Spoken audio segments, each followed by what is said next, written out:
طب ضماير الملكيه، ايه بقى ضماير الملكيه يا حبايبي؟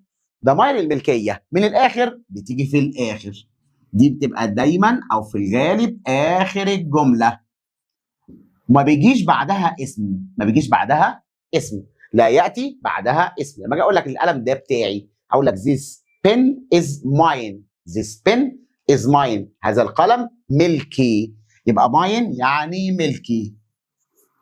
طيب yours يعني ملكك، خلاص ملكك.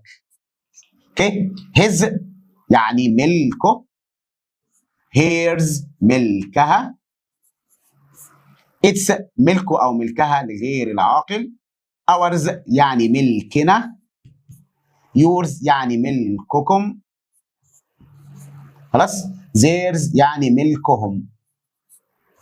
خلاص يبقى عرفنا كده ضمائر الملكيه وصفات الملكيه.